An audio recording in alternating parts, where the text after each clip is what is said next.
jaga pendengaran kita. Banyak isu fitnah macam-macam yang kita dengar.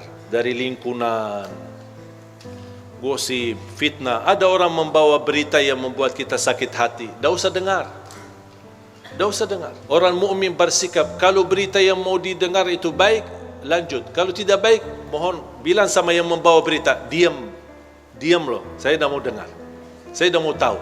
Biarpun ada orang membawa fitnah. Saya sering didatangin. Ada si kiai ini, si ustaz ini, dia suka mau sebutkan nama antum, menjelekkan antum. Saya bilang diam, saya dah mau tahu. Dan ana ingin kasih tahu supaya kamu berhati-hati. Saya tak perlu berhati-hati sama manusia. Saya berhati-hati sama Allah supaya jangan kena siksa Allah Subhanahu wa taala. Istiqamah beribadah. Saya tak peduli apa yang diucapkan oleh manusia. Tak usah pedulikan, tak usah dengar. Supaya apa? Supaya besok ketemu semua orang dengan hati yang bersih. Tidak ada satupun kita sakit hati sama orang, siapapun dia.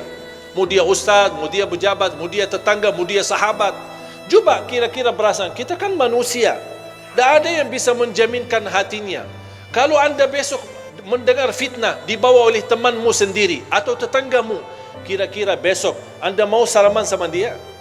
Biarpun anda berkenan salaman, kira-kira hatinya bersih atau sakit hati? Rasul sallallahu alaihi wasallam sendiri pernah berkata, melarang sahabatnya, jangan ada di antara kalian yang membawa keburukan cerita terhadap sahabatku yang lain, karena saya ingin bertemu dengan sahabatku dengan hati yang bersih. Kalau si fulan membawa berita, besok kita sakit hati, ketemu, ini yang kemarin yang suka enak-enak aja nih, baru kenal aja udah langsung berani fitnahin aku. Ini kan bisikan kalbu. Dan itulah salah satu sebab yang terkunci hati kita. Makanya fantas kehilangan khusyuk, karena ini perasaan. Makanya tidak usah berduli. Dan saya belajar, orang yang ikhlas dipuji, dihina, sama saja. Saya ulang lagi, mudah-mudahan bisa difikirkan. Orang yang ikhlas dipuji, diangkat, diagungkan, dimuliakan, dihina, dicaci maki, sama saja. Dia tidak peduli. Dia tidak peduli nilai manusia. Dia tidak peduli apa kata manusia. Manusia senang, dia tidak peduli. Manusia tidak senang, apalagi dia tidak peduli. Yang dia pedulikan, Allah senang, Allah suka, Allah ridha, Allah mau, sudah selesai.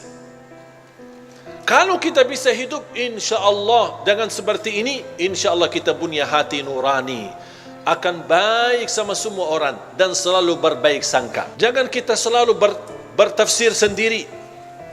Dua orang duduk di sana, mereka bisik apaan ya? Jangan-jangan aku yang pusing kita. Coba kalau kita berduli apa kata orang, wallahi kita yang pusing, bukan mereka. Coba kalau kita lupakan, kita abaikan. Dan saya nasihatkan, sampai ada seorang ibu berkata, alhamdulillah Ustaz, saya tidak pernah gosip orang, tidak pernah suka nomor orang, tapi mohon maaf saya suka dengar. Ya sama aja dosanya. Mendengar berita, melihat berita, caci maki, urusan orang, itu dosa semua. Tak usah peduli. Kita punya urusan sendiri dan selalu kita hidup dengan baik sangka. Walaupun anda melihat kawanmu yang suka di masjid, tiba-tiba masuk ke tempat maksiat, jangan anda su'uzzan. Kita tidak tahu apa yang terjadi. Mungkin dia mencari kawannya, mungkin dia mencari anaknya, yang dia dengar anaknya ada di dalam, langsung wah, ini biasa kan yang ceramah selama ini, kok ngapain dia masuk ke situ? Langsung kita pakai tafsir sendiri, disertai dengan godaan setan, bertambah fitnah.